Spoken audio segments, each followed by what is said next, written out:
அப்பவும் இப்பவும் எப்பவும் சென்னை அதிரடி கலெக்ஷன் சரவெடி celebration. GT Holidays, South India's #1 travel brand. You know you are special when you're with GT Holidays. பழைய நகையை கொடுத்து White 11 monthsல அதே அடைக்கு புது நகையை எடுத்துக்கோங்க. எக்ஸ்ட்ராவா ₹1 தர வேண்டாம். Magic old gold exchange. Tirupattur மாவட்டம் ஜோலார்பேட்டைக்கு அருகே அமைந்துள்ளது சின்ன கவுண்டனூர் கிராமம்.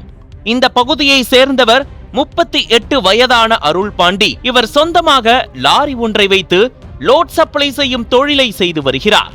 அருள் பாண்டியும் அதே பகுதியை சேர்ந்த அம்மு என்ற பெண்ணும் கடந்த 10 ஆண்டுகளுக்கு முன்பு காதலித்து திருமணம் செய்து கொண்டனர். இந்த தம்பதிக்கு 2 மகன்கள் உள்ளனர். நன்றாக போய்க் கொண்டிருந்த இவர்களுடைய வாழ்க்கையில் திடீரென அரங்கேறிய ஒரு சம்பவம் தான் இவர்களுடைய வாழ்க்கையையே புரட்டி போட்டது.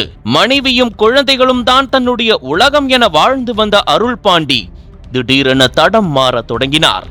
அருள் பாண்டிக்கும் அம்முவின் நெருங்கிய உறவினர் ஒருவரது மனைவிக்கும் ஒரு குடும்ப நிகழ்ச்சியில் பார்த்து கொண்ட போது பழக்கம் ஏற்பட்டுள்ளது. அந்த உறவுக்கார பெண்ணும் ஏற்கனவே திருமணமானவர்தான். சாதாரணமாக தொடங்கிய இந்த உறவு நாளடைவில் நெருக்கமாகி திருமணத்தை மீறிய உறவாக மாறியுள்ளது. இதனால் அருள் பாண்டியும் அவரது தகாத உறவு காதலியும் அடிக்கடி தனிமையில் சந்தித்து உல்லாசமாக இருந்து வந்துள்ளனர். இந்த திடீர் பழக்கத்தால் அருள் பாண்டி தனது குடும்பத்தையே வெறுக்கும் அளவிற்கு சென்றிருக்கிறார். நாளடைவில் இதை தெரிந்து கொண்ட அம்முவும் அவரது குடும்பத்தினரும் உறவுக்கார பெண்ணுடன் ஏற்பட்ட தகாத உறவை கைவிட கூறி அருள் பாண்டியை கண்டித்துள்ளனர். ஆனால் அந்த உறவை கைவிட மறுத்த அருள் பாண்டி கடந்த 4 ஆண்டுகளுக்கு முன்பு அவரை யாருக்கும் தெரியாமல் திருமணம் செய்து கொண்டு ரகசியமாக குடும்பம் நடத்தி வந்துள்ளார். இந்த சூழலில் கடந்த 22ஆம் தேதி இரவு அருள் பாண்டி தனது 2வது மனைவியை வீட்டுக்கு அழைத்து வந்திருக்கிறார். அது மட்டுமின்றி இனிமேல் இவள் என்னுடன் தான் வாழ்வார் என அம்முவிடம் கூறியிருக்கிறார். இதனால் கணவன் மனைவிக்கும் இடையே கடுமையான தகராறு ஏற்பட்டிருக்கிறது. ஆனாலும் அருள் பாண்டி தன்னுடைய இந்த தவறான முடிவை மாற்றிக்கொள்ளவில்லை. இதனால் வாழ்க்கையில் வெறுப்படைந்த அம்மு அதிர்ச்சி முடிவு ஒன்றை எடுத்தார். அன்றைய தினம் அனைவரும் தூங்கிவிட்ட பிறகு நேராக வீட்டு மாடிக்கு சென்ற அம்மு விஷம் குடித்து தன் உயிரை மாய்த்து கொள்ள முடிவெடுத்துள்ளார்.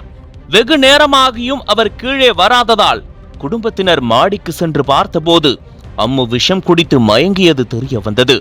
இதை பார்த்து அதிர்ந்து போனவர்கள் அம்முவை மீட்டு திருப்பத்தூர் அரசு மருத்துவமனையில் சேர்த்தனர்.